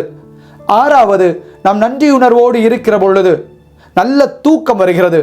7வது, நாம் நன்றியுணர்வோடு இருக்கிற பொழுது மன அழுத்தமும் மனச்சோர்வும் குறைந்து மகிழ்ச்சி அதிகரிக்கிறது. எனவே இறந்தவர்களுக்காக நாம் ஜெபிப்பது அவர்களுக்கு மட்டுமல்ல, அவர்களுக்கும் நமக்கும் நன்மை பயக்கிறது. சரி, யாருக்காக ஜெபிப்பது? பொதுவாக நம் குடும்பத்தில் உள்ளவர்களுக்காக மட்டுமே நாம் ஜெபிப்பதுண்டு. அதை கடந்து நாம் ஜெபிக்க வேண்டிய கடமை நமக்கு இருக்கிறது. நமக்கு திருமுழுக்கு கொடுத்தவர்கள், முதல் நற்கருணை கொடுத்தவர்கள், உறுதிப்பூசல் உள்ளிட்ட திருவருட்சாதனங்களை வழங்கியவர்கள், நமக்கு பாடம் நடத்திய ஆசிரியர் பெருமக்கள், நம்முடன் உடன் படித்த மாணவர்கள், நண்பர்கள், உடன் பணியாற்றுகிற பணியாளர்கள், நம்முடைய ஞான பெற்றோர்கள், இவர்களில் யாரெல்லாம் இறைவனடி சேர்ந்திருக்கிறார்களோ அவர்களுக்காக நாம் ஜெபிக்க வேண்டும். இந்த நாளில் உங்களோடு இணைந்து நானும் ஒரு சிலருக்காக ஜெபிக்க விரும்புகிறேன். இந்த காணொளியை பார்த்து அதன் வழியாக தன்னுடைய தாயாருக்காக திருப்பலி ஒப்பு கொடுத்து ஜெபிக்குமாறு ஒருவர் கேட்டுக்கொண்டார். அந்த தாயின் பெயர் குழந்தை தெரேஸ். அவரை இந்த நாளில் நான் நினைத்துக் கொள்கிறேன். எனக்கு முதல் நற்கருணையும் உறுதி பூசலும் வழங்கிய ஆயர் எட்வர்ட் பிரான்சிஸ், குருத்துவ அருட்பொழிவு பெற்று முதல் திருப்பள்ளிக்காக என் ஊருக்கு சென்ற பொழுது அப்போதைய பங்கு தந்தை அருள் தந்தை லியோரெக்ஸ், முதல் திருப்பலிக்கு செல்வதற்கு முன்பதாக இரவு தங்கி நான் சென்ற பங்கில் பங்கு பணியாளராக இருந்த அருள் தந்தை ஜெரால்ட் ஜோசப், மறைமாவட்ட பணியாளராக 25 ஆண்டுகள் பணியாற்றி மறித்த என்னுடைய பெரியப்பா பிரான்சிஸ் சேவியர், என்னுடைய முதல் வகுப்பில் எனக்கு பாடம் நடத்திய அருட்சகோதரி மரி, 10ஆம் வகுப்பில் எனக்கு தலைமை ஆசிரியராக இருந்ததுடன் அதன் பிறகு நான் அவர்களை பார்க்கவே இல்லையே என்று சொல்லி நான் ஏங்குகிற ஆசிரியை அருட்சகோதரி சேவியர், இருவரும் அமலவை அருட்சகோதரிகள். நான் 11, 12ஆம் வகுப்புக்கு மதுரை பிரிட்டோ மேல்நிலைப் பள்ளிக்கு சென்ற பொழுது என் கண்களை பார்த்து, உனக்கு இரத்தம் குறைவாக இருக்கிறது, நீ அனிமிக்காக இருக்கிறாய் என சொல்லி அடிக்கடி எனக்கு ஹோமியோபதி மாத்திரை கொடுத்து என்னுடைய இரத்த ஓட்டத்தை அதிகரித்த ஆசிரியர் இருதயராஜ், இது போன்ற ஒவ்வொரு ஆன்மாக்களையும் இந்த நாளில் நான் நினைத்துக் கொள்கிறேன். உங்களுக்கும் ஒரு 10 வினாடிகள் தருகிறேன். யாருடைய ஆன்மாக்களுக்காக நீங்கள் ஜெபிக்க நினைக்கிறீர்களோ அவர்களை இந்த நேரம் நினைத்துக் கொள்ள முடியுமா?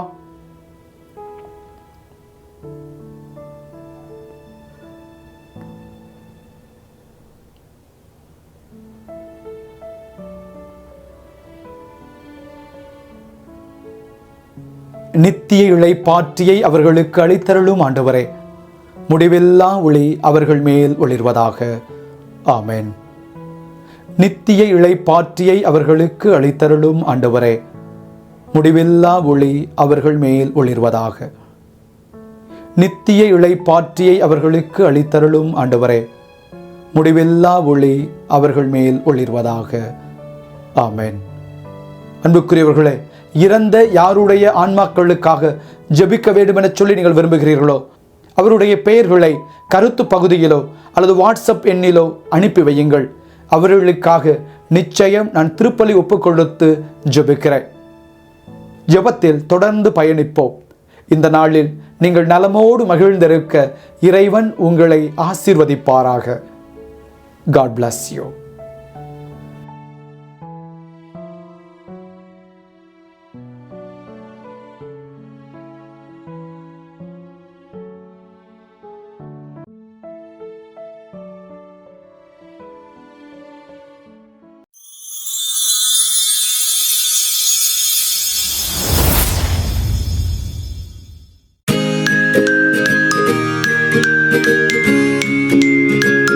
இயேசுவில் அன்புக்குரியவர்களே, இந்த நாளில் நீங்கள் நலமோடு மகிழ்ந்திருக்க உங்களை வாழ்த்துகிறேன். இறையியல், வாழ்வியல், உளவியல் 3 கூறுகளை உள்ளடக்கிய இக்காணொலி தொடரின் 10வது காணொலியில் உங்களை சந்திப்பதில் மகிழ்ச்சி. உங்களுடைய வாழ்க்கையில் நீங்கள் நம்பிக்கையோடு தொடங்கிய ஏதோ ஒரு வேலை அல்லது முயற்சி தோல்வியில் முடிந்ததை நினைத்து நீங்கள் கலங்கி இருக்கிறீர்களா? உங்கள் சுற்று வட்டாரத்திலோ அல்லது நண்பர்கள் குடும்பத்திலோ ஏதோ ஒரு இழப்பு, இறப்பு, விபத்து உங்களை கலங்கடிக்க வைத்திருக்கிறதா? நான்லாம் யாருக்காக வாழணும், எனக்காக யார் இருக்கா என்று யோசித்தவர்களை நீங்கள் சந்தித்திருக்கிறீர்களா? அல்லது நீங்களே ஏதோ ஒரு கட்டத்தில் நான் யாருக்காக இருக்கிறேன், எதுக்கு இருக்கணும் என்று புலம்பி இருக்கிறீர்களா? நிச்சயம் இந்த காணொளி உங்களுக்கு வழிகாட்டும். இதுவரை சேனலை சப்ஸ்கிரைப் செய்யாதவர்கள் சப்ஸ்கிரைப் செய்து பெல் பட்டனை அமுக்கி ஆதரவு தருமாறு உங்களை அன்போடு கேட்டுக்கொள்கிறேன். அன்புக்குரியவர்களே, இந்த நாளிலே இறை ஊழியர் நாகாய் தகாஷி அவர்களை பற்றி உங்களோடு பகிர்ந்து கொள்ள விரும்புகிறேன். ஜப்பான் நாட்டில நாகசாகி நகருக்கு மிக தொலைவிலே ஒரு குக்கிராமத்தில் பிறந்தவர் நாகாய் தகாஷி. அவர் பிறந்து வளர்ந்த பொழுது அவர் பின்பற்றிய மதம் ஷிண்டோ மதம். ஷிண்டோ மதத்தின் நம்பிக்கையின்படியே வளர்ந்த நாகாய் தகாஷி பிற்காலத்தில் எந்த கடவுள் மீதும் நம்பிக்கையற்றவராக மாறிப்போகிறார். நன்றாக படிக்கிறார், கடவுள் மேல் எந்த நம்பிக்கையும் இல்லை, எந்த கடவுளர்கள் மீதும் நம்பிக்கை இல்லை. நன்றாக படித்தவர் தன்னுடைய கிராமத்திலிருந்து நாகசாகிக்கு வருகிறார் மருத்துவ படிப்பிற்காக. நன்றாக படிக்கக்கூடியவர் மருத்துவ படிப்பை படித்துக்கொண்டே அந்த பயிற்சி காலத்தில் தங்குவதற்காக ஒரு வீட்டுக்கு போகிறார். அந்த வீட்டுக்கு தங்க போகிற பொழுது அவருக்கு மிகப்பெரிய ஆச்சரியம் காத்திருக்கிறது. ஏனென்றால் அந்த வீடு ஒரு வரலாற்றை தன்னகத்தே வைத்துக் கொண்டிருக்கிறது. என்ன வரலாறு அது? நீங்கள் கூகுள் சென்று ஹிடன் கிறிஸ்டியன் என்று போட்டீர்கள் என்றால் நாகசாகியிலே மறைந்திருந்து வாழ்ந்த கிறிஸ்தவர்களை பற்றி நீங்கள் அறிந்து கொள்ளலாம். அதாவது 1587ஆம் ஆண்டு ஜப்பானை ஆண்ட பேரரசர் ஹிடயோஷி கிறிஸ்தவ மதத்தை அங்கே தடை செய்கிறார். 10 ஆண்டுகளுக்கு பிறகு 1597ஆம் ஆண்டு அதை தீவிரப்படுத்துகிறார். ஆனாலும் கூட மிக தீவிரமாக கிறிஸ்தவ மதம் தடை செய்யப்பட்டது 1633ஆம் ஆண்டு ஹிடயோஷிக்கு அடுத்து வந்த பேரரசரால். மிக தீவிரம் என்றால் நூற்றுக்கணக்கான பேர் அங்கு கொலை செய்யப்பட்டார்கள், மறை சாட்சிகளாக உயிரிழந்தார்கள். தங்கள் உயிரையும் விசுவாசத்தையும் குடும்பத்தையும் காப்பாற்றிக் கொள்ள எண்ணற்ற பேர் தங்கள் வீடுகளையும் நிலபுலன்களையும் விட்டுவிட்டு மலைகளுக்குள் சென்றார்கள். ஏனென்றால் நாகசாகி துறைமுக பட்டணம் மட்டுமல்ல, அது மலை நகரமும் கூட. எனவே மலைகளுக்குள் ஆங்காங்கே சென்று தங்கி அவர்கள் அங்கே வாழத் தொடங்கினார்கள். அவர்கள் வாழ்ந்து ஜெபித்து மரித்த இடங்கள் இங்கு ஹிடன் கிறிஸ்டியன் சைட், அதாவது மறைந்து வாழ்ந்த கிறிஸ்தவர்களின் இடங்கள் என்று அறியப்படுகிறது. பலர் அவ்வாறு தப்பி ஓடினாலும் இன்னும் ஒரு சிலர் வீடுகளிலே இருந்தார்கள். தங்களுடைய நிலவறைகளில் யாருக்கும் தெரியாமல் ஜெபித்தார்கள். இரவு வேளையில் எல்லோரும் உறங்கிய பிறகு ஒன்று கூடி ஆண்டவரை வழிபட்டார்கள். அப்படி அவர்கள் ஒன்று கூடி வழிபட்ட இடங்களுள் ஒன்று நாகாய் தகாஷி சென்று தங்கிய அந்த வீடு. எத்தனை காலங்கள் கிறிஸ்தவர்கள் மறைந்து வாழ்ந்தார்கள்? 10 ஆண்டுகள், 50, 100? இல்லவே இல்லை. 1633 கணக்கெடுத்து கொண்டால் கூட 240 ஆண்டுகள் அவர்கள் மறைந்திருந்து கிறிஸ்தவ விசுவாசத்தை காப்பாற்றினார்கள். எப்பொழுது 1873 ஆண்டு கிறிஸ்தவ மதத்தை பின்பற்றுவதற்கான தடை அங்கே நீக்கப்பட்டதோ அப்பொழுது அந்த நாட்டுக்குள் மறைபணியாளர்கள் சென்றார்கள். மலைகளுக்குள் தங்கி வாழ்ந்தவர்கள் பங்கு தளத்திற்கு வந்து குருக்களை பார்த்து, நாங்கள் இப்போதும் ஆண்டவர் இயேசுவை பின்பற்றி கொண்டிருக்கிறோம், வணங்கி கொண்டிருக்கிறோம் என்று சொல்லி தங்கள் சாட்சியத்தை அங்கே வெளிப்படுத்தினார்கள். 240 ஆண்டுகள், எத்தனை தலைமுறை கடந்து இருக்கிறது! அந்த 240 ஆண்டுகளில் கிறிஸ்தவம் தொடர்பான அவர்களுடைய வழிபாட்டு முறைகளை மாறி இருக்கிறது. உதாரணமாக அவர்களுடைய ஜெபம் எப்படி மாறிவிட்டது என்றால், கிறிஸ்தவ ஜெபத்தை சொல்லுகிறார்கள், ஆனால் ஒரு ஷின்டோ அல்லது புத்த மதத்துடைய பிரார்த்தனை போல அந்த தொனியிலே அவை மாறிவிட்டன. அவர்கள் அன்னை மரியாளை வணங்குகிறார்கள், ஆனால் அன்னை மரியாளின் உருவமானது புத்த மதத்தை ஒத்தது போலவே மாற்றி இருக்கிறார்கள். அந்த சுரூபத்தை எடுத்து அப்படி திருப்பி பார்த்தோமே என்றால் அதில் சின்ன ஓட்டை இருக்கிறது, சின்ன துவாரம், அதற்குள்ளே ஜெபமாலையும் சிலுவையும் வைத்திருக்கிறார்கள். அல்லது அதை திருப்பி பார்க்கிற பொழுது பின்னால் சிலுவை வைத்திருக்கிறார்கள். ஆனால் ஜெபம் போக மற்ற நேரத்தில் அதை முன்பக்கமாக வைத்து விடுவார்கள். யாராவது கிறிஸ்தவர் அல்லாதவர்கள் அந்த வீட்டிற்குள் வந்தால் அது கிறிஸ்தவர்கள் வீடு என்பது யாருக்கும் தெரியாது. இதோ அந்த படத்தை காட்டுகிறேன், அந்த படத்தை நீங்களே பார்க்கலாம்.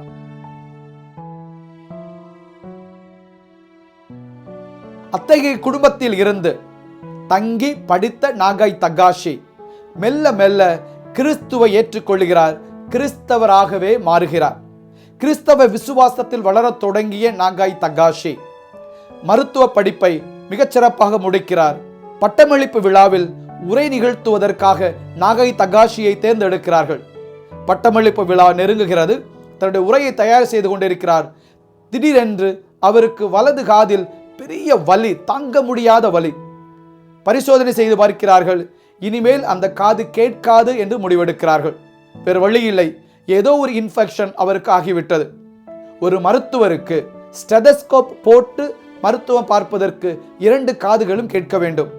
ஆனால் 1908 ஆண்டு பிறந்த இந்த நாகாய் தகாஷிக்கு, ஒரு மருத்துவராக வேண்டும் என்று சொல்லி ஆசைப்பட்ட நாகாய் தகாஷிக்கு, எந்த மதமும் எனக்கு வேண்டாம் என சொல்லி கிறிஸ்துவை ஏற்றுக்கொண்டு வாழத் தொடங்கிய நாகாய் தகாஷிக்கு அங்கே வலது காது கேட்காமலே போய்விட்டது.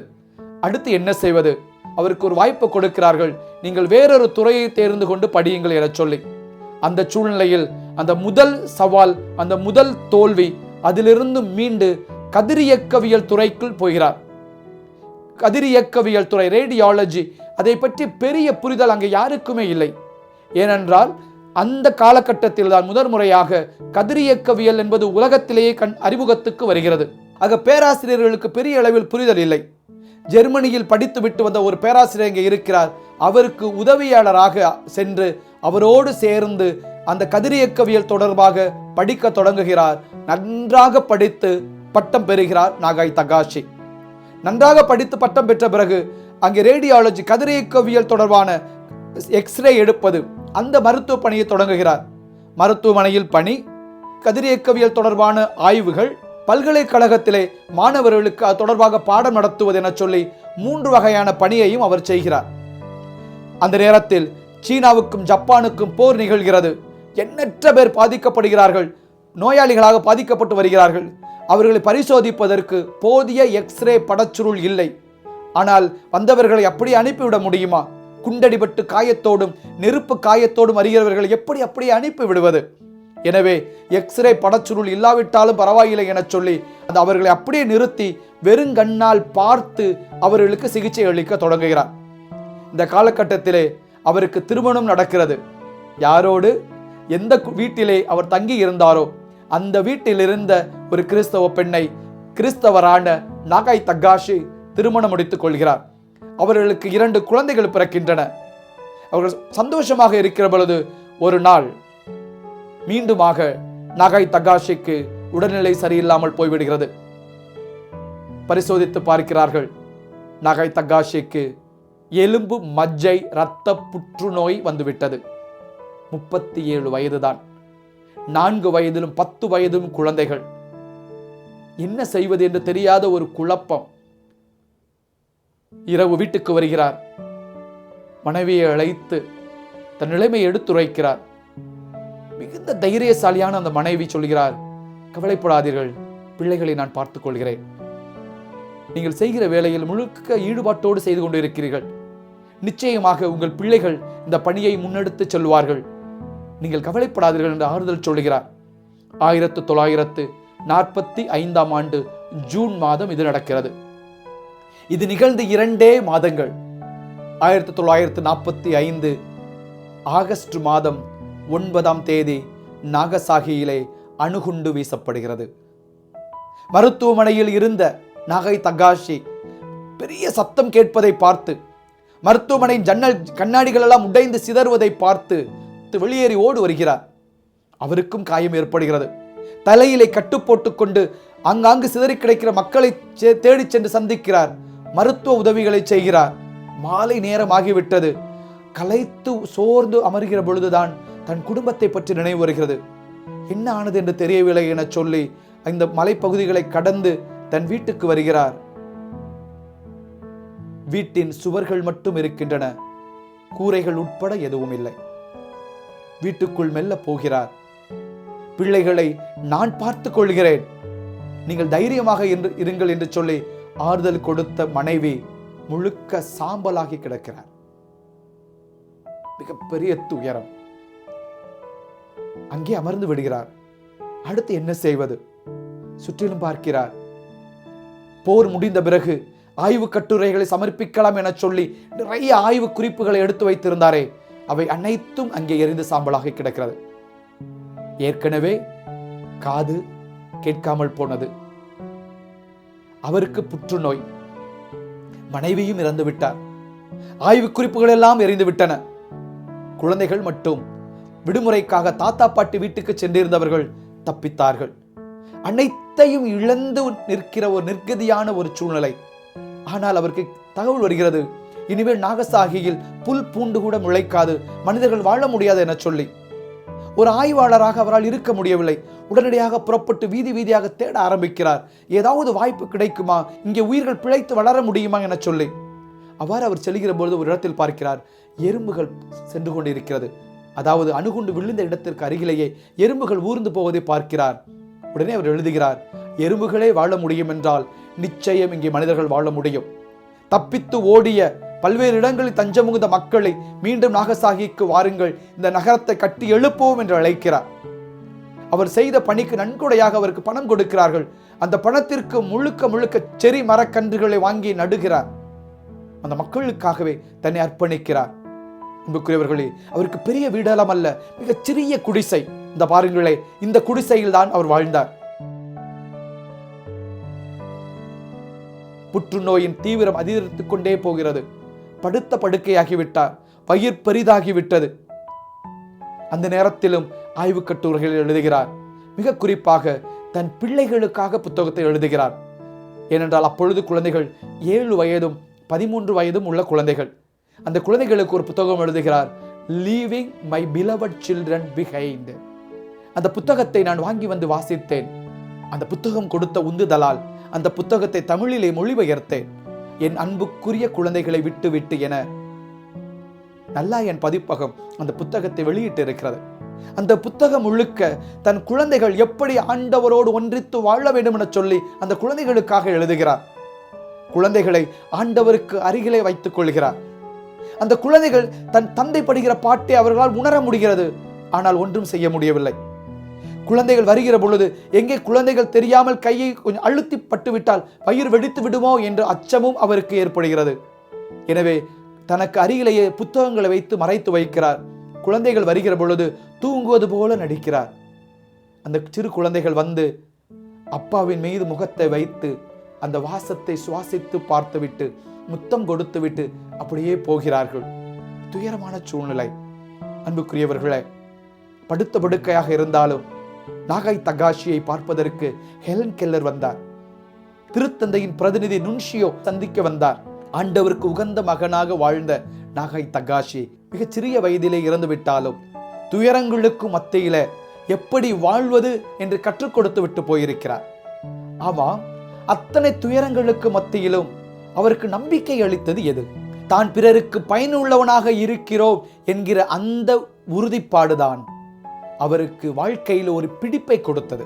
நாகாய் தகாஷி அவர்கள் எந்த அளவுக்கு பிறருக்காக அவர் தன்னையே அர்ப்பணித்தார் என்றால், அவர் படுத்த படுக்கையாக இருக்கிறார். மருத்துவர்கள் அவருடைய இரத்தத்தை எடுக்க வருகிறார்கள் பரிசோதனை செய்வதற்காக. நாகாய் தகாஷி சிரித்துக்கொண்டே சொல்கிறார், கூடுதலாக அந்த இரத்தத்தை உறிஞ்சிக் கொள்ளுங்கள் என்று. மருத்துவர் ஏன் என்று கேட்கிறார். நீங்கள் கூடுதலாக எடுக்கிற இரத்தத்தின் ஒரு பகுதியை எனது நோயை எவ்வளவு தூரம் வளர்ந்திருக்கிறது அல்லது குறைந்திருக்கிறது என்று என்னுடைய மருத்துவ சிகிச்சைக்கு ஆய்வு செய்வதற்காக பயன்படுத்திக் கொள்ளுங்கள். மறுபகுதியை மருத்துவ மாணவர்களுக்கு கொடுங்கள், அவர்கள் அதை ஆய்வுக்கு பயன்படுத்தட்டும் என்று சொல்கிறார். படுத்த படுக்கையில் போதிய அளவு இரத்தமில்லை, இரத்த புற்றுநோய், தனிமை, அனைத்துக்கும் மத்தியிலே அவர் கூடுதலாக இரத்தத்தை எடுங்கள் என்று சொல்கிறார் என்றால், பிறருக்கு தான் பயன்பட வேண்டும் என்கிற அவருடைய அளப்பரிய அந்த ஆர்வமும் ஆற்றலும் நம்மை வியக்க வைக்கிறது தானே. மீண்டும் சொல்லுகிறேன், அவ்வளவு கஷ்டங்களுக்கு மத்தியிலும் தான் பிறருக்கு பயனுள்ளவனாக இருக்கிறேன் என்கிற அந்த உறுதிப்பாடுதான் அவருக்கு வாழ்க்கையில் ஒரு பிடிப்பை கொடுத்தது. நம்முடைய வீடுகளிலே நாம் பார்க்கலாம், கிராமங்களிலே பார்த்திருக்கலாம். சில குடும்பங்களில் தந்தை பொறுப்பற்றவராக இருக்கிறார் என்றால் தாய் சொல்லுவார், பிள்ளைகளே, நான் உங்களுக்காக தான் வாழ்ந்து கொண்டிருக்கிறேன். அந்த பிள்ளைகளுக்காக தனது அனைத்து சுக துக்கங்களையும் இழந்து அந்த தாய் வேலை செய்து கொண்டிருப்பார். இன்னும் சில குடும்பங்களில் தாய் தவறி இருக்கலாம், அல்லது தாய் நோய்வாய்ப்பட்டு இருக்கலாம், அல்லது தாய் பொறுப்பில்லாமல் போயிருக்கலாம். பிள்ளைகளுக்காக தன்னை ஒப்புக் கொடுத்து வாழ்கிற தந்தையர்களை பார்த்திருக்கிறோம். சாதித்த குழந்தைகளிடம் நாம் கேட்கிறோமே, எப்படி அதிக மதிப்பெண் எடுத்தாய் என்று கேட்கிற பொழுது குழந்தைகள் என்ன சொல்கிறார்கள்? என் பெற்றோர் கஷ்டப்படுகிறார்கள், அவர்களை சந்தோஷப்படுத்துவதற்காக நான் படித்தேன் என்று சொல்கிறார்கள். அண்மையிலே ஒரு எளிய திரைப்பட நடிகர் ஒரு வீடு கட்டி அந்த வீட்டை பற்றி ஒரு பதிவு எழுதியிருந்தார். வாழ்க்கை முழுவதும் என் தந்தையும் தாயும் வாடகை வீட்டிலே தான் இருந்தார்கள். எனக்கு ஒரு ஆசை, சிறுக சிறுக சேமித்து என் பெற்றோருக்காக ஒரு வீடு கட்டிவிட வேண்டும் என சொல்லி. ஆனால் வீடு கட்டி முடிப்பதற்கு உள்ளாகவே தந்தை இறந்து விட்டார். கனத்த இதயத்தோடு தந்தைக்கு நான் கொல்லி வைத்தேன். ஆனாலும் ஒரு சிறு ஆறுதல், புது வீட்டிற்கு என் அம்மாவை நான் அழைத்து சென்றிருக்கிறேன் என்று சொல்கிறார். ஆமாம், வாழ்க்கை முழுக்க நாம் பிறருக்கு பயனுள்ளவர்களாக இருக்கிறோம் என்பதுதான் நமக்கு வாழ்க்கையில் ஒரு பிடிப்பை தருகிறது. ஆனால் என்ன, நம்மிடம் இருக்கிற ஒரு குறை, பிள்ளைகளுக்காகவே நாம் வாழ்வோம். அந்த பிறருக்காக வாழ்வதில் இருக்கிற அந்த சந்தோஷம் இருக்கிறது அல்லவா, அந்த சந்தோஷத்தை நாம் அனுபவிக்க மறந்து விடுகிறோம். பிள்ளைகளுக்காகவே வாழ்கிறோம், பெற்றோருக்காகவே வாழ்கிறோம் என சொல்லுகிறோம். நாம் அந்த சந்தோஷத்தை அனுபவிப்பதற்கு பதிலாக கவலையைத்தான் இதயம் முழுக்க நிறைத்து கொண்டே இருக்கிறோம். அதை விடுத்து பிள்ளைகளுக்காக வாழ்க்கிற சந்தோஷத்தை நாம் அனுபவிக்க வேண்டும். அன்புக்குரியவர்களே, ஆல்ஃபிரட் அட்லர் என்னும் உளவியலாளர் சொல்கிறார், ஒவ்வொரு மனிதருக்கும் அடிப்படையான ஆசை அல்லது அடிப்படையான நோக்கம் என்னவென்றால் தாம் பிறருக்கு பயனுள்ளவனாக இருக்கிறோம் என்ற அந்த உணர்வுதான் என்று சொல்கிறார் அவர். நிறைய ஆய்வுகளில் அதை அவர் நிரூபித்தும் காட்டியிருக்கிறார். அவருக்கு பிறகான ஆய்வுகளும் அதை நிரூபித்திருக்கின்றன. இந்த ஆல்ஃபிரட் அட்லரின் உளவியல் கோட்பாடுகளை வைத்து ஒரு புத்தகம் வந்திருக்கிறது, கரேஜ் டு பி டிஸ்லைக்ட். அதாவது தன் நிராகரிக்கப்படுவதை, தன் அவமானப்படுத்தப்படுவதை எப்படி துணிச்சலோடு சந்திப்பது, எதிர்கொள்வது என்ற தலைப்பில் அதை புரிந்து கொள்ளலாம். Courage to be disliked. அந்த புத்தகம் முழுக்க ஆல்ஃபிரட் அட்லரின் கோட்பாடை வைத்து எழுதப்பட்டு இருக்கிறது. ஒரு பெரியவரும் இளைஞரும் உரையாடுவது போன்று புத்தகம் அமைந்திருக்கிறது. அதில் ஒரு இடத்தில் அந்த இளைஞன் கேட்பான் பெரியவரிடம், எதற்காக வாழ்கிறோம், வாழ்வதின் அர்த்தம் தான் என்ன? அது பெரியவர் சொல்லுவார், பிறருக்கு நாம் பயன்படுகிறோம் என்கிற உணர்வு இருக்கிறது அல்லவா, அதற்காக தான் வாழ்கிறோம் என்று சொல்வார்.